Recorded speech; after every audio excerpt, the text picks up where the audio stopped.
ba gaisuwa ne? A ka ina ka bari ko ba gaisuwa fa. Sanin gura.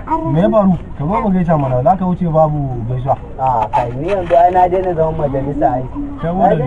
Kai yanda cutar corona virus take yaduwa. Gari.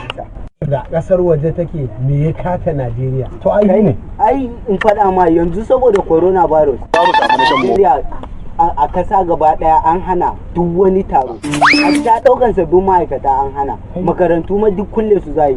Kai sai ni kuma an samu mutum cuta ce daga Allah ne ya kaddara. Na ya ce amma Allah ma ya ce tashin taimake ka. Ai ya kafi ya fi magani.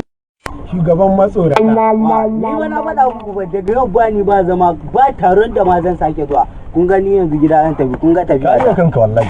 Bangon duniya. Oho dai ni dai na tafi. Bar ni da su ko za ta mutu ko kuma ta ga su ga corona virus tana ta virus ni zan yi waka ta ko babu. Allah baba ni hijira zan yi. Hijira kuma hudu. Baba hijira zan yi. To saboda me? Allah baba cutan corona virus ne gaba ɗaya sai yaduwa ta samu ya sa kawai ne zan koma jeji ni rayuwa ta na ɗan wani lokaci ba. Ina za ka je jeji kai rayuwa? Kuma to yanzu idan ka tafi wa zai kai maka abinci?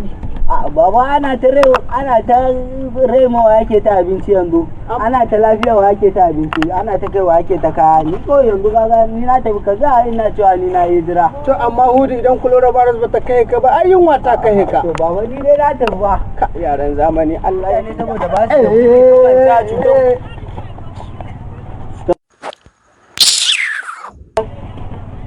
anya yaran nan bai haukace ba kuwa. Ko shugaban kasa ma na zama a kasa ana an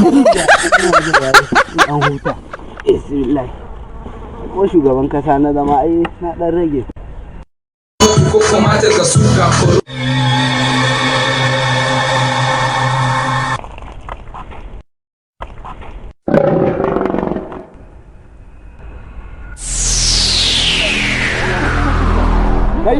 kai ya wannan fa